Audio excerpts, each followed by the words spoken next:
Azamgarh Lok Sabha seat से सपा के प्रत्याशी धर्मेंद्र यादव को जीत मिली है। उन्होंने भाजपा के दिनेश लाल यादव को 1,61,035 मतों से हराया है। इस जीत से उत्साहित सपा कार्यकर्ताओं ने जमकर ढोल बजाए और मिठाइयां बांटी। आज के इस मौके पर सबसे पहले श्रद्धेय नेताजी को मैं श्रद्धांजलि दूंगा। अगर उनकी एक कर्मभूमि न होती तो शायद आजमगढ़ के लोग मुझे पहचानते भी नहीं।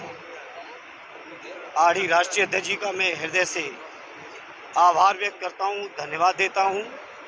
और चूंकि बड़े भाई भी हैं, इसलिए किन शब्दों में अब मैं आभार व्यक्त करूँ, मैं अपनी भावनाओं को जरूर उन तक पहुँचाना चाहता हूँ। उन्होंने मुझे इस काबिल समझा। श्रद्धेय नेताजी की कर्मभूमि, खुद की कर्मभूमि और आजमगढ़ के शानदार समाजवादियों की कर्मभूमि पर जो मुझे मौका दिया यहाँ से चुनाव लड़ने का, मैं आदरणीय राष्ट्रीय अध्यक्ष जी का धन्यवाद देता हूँ। इस चुनाव में आजमगढ़ से भाजपा के दिनेश लाल यादव निरहुआ को 3,47,204 मत मिले, जबकि सपा से धर्मेंद्र यादव को 5,08,239 वोट मिले और बसपा के मशहूद शबीहा अहमद को 1,79,839 वोट मिले हैं। जो आजमगढ़ के विकास की रूपरेखा रखी है, मेरा प्रयास होगा उस रूपरेखा को मैं पूरा कर सकूं और समय के साथ आजमगढ़ की समस्याओं को और गहराई से समझ के उन समस्याओं को समाधान में मैं क्या कर सकता हूं, मैं इतना ही कहूंगा। आज के मौके पर मेरा अपनी ओर से 100% प्रयास होगा कि आजमगढ़ के लोग जो मुझसे उम्मीद लगाए हैं, जो यहाँ की जायज़ समस्याएं हैं, उनका मैं हर तरह से निराकरण कर सकूँ।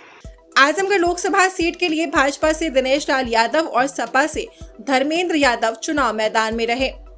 मतगणना के दौरान दोनों प्रत्याशियों के बीच सुबह से ही कड़ी टक्कर देखने को मिल रही थी। इस मौके में इतना जरूर कहूँगा, आज जो प्रचंड जीत हुई है उत्तर प्रदेश में समाजवादी पार्टी और इंडिया गठबंधन की, ये हमारे राष्ट्रीय अध्यक्ष जी की दूरदृष्टि, उनका पीडीए का फार्मूला और उनका जो जनता के प्रति जो उन्होंने मुद्दे रखे, चाहे वो देश के संविधान को बचाने के हों, लोकतंत्र को बचाने के हों, जाति जनगणना के हों, सरकारी कर्मचारियों की पुरानी पेंशन हो, नौजवानों की बेरोजगारी के सवाल हों, माताओं बहनों की हमारी पेंशन का सवाल हो, किसान भाइयों के कर्ज माफ़ी से लेके उनकी जो समर्थन मूल्य को कानूनी स्वरूप देना हो, इन तमाम मुद्दों को, अग्निवीर की योजना को ख़त्म करना हो, इन तमाम मुद्दों को जनता ने पूरी अपना समर्थन दिया है, मोहर लगाई है।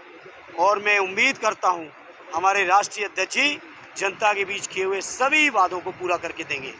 सुबह पोस्टल बैलेट की गिनती से ही सपा की धर्मेंद्र यादव ने बढ़त बनाई तो राउंडवार ये अंतर बढ़ता ही गया। आखिरी राउंड से पहले ये बढ़त 1.5 लाख से अधिक हो चुकी। देखिए, सांसद निरहुआ को मैंने पूरे चुनाव में कभी गलत नहीं कहा, कभी ऐसा नहीं कहा जो कोई आपत्तिजनक बात हो। मैंने यही कहा कि वो एक कलाकार हैं, वो राजनीति की तमाम गंभीरताएं जो हैं, जो राजनीति के प्रति तमाम जिम्मेदारियां हैं, उनसे वो वाकिफ नहीं हैं और इसीलिए कई मौक़ों पे उनके गैर जिम्मेदारी बयान भी आए। हालांकि आज चुनाव का परिणाम आया, वो चुनाव हारे। मैं आज इस मौके पर कुछ नहीं कहूँगा, मैं उनसे यही कहूँगा कि पिछले उपचुनाव में जब मैं चुनाव हारा था, मैंने यही कहा था कि मैं चुनाव हारा हूँ, मैं हिम्मत नहीं हारा हूँ, और मैं हिम्मत नहीं हारा था और आज उसका परिणाम है। आजमगढ़ के लोगों ने, हमारे साथियों ने कई बार कहा कि इस हार को हम सूद सहित वापस करेंगे, तो इतना सूद सहित कर दिया है कि आज इस मौके में उनके लिए कुछ नहीं कहूँगा।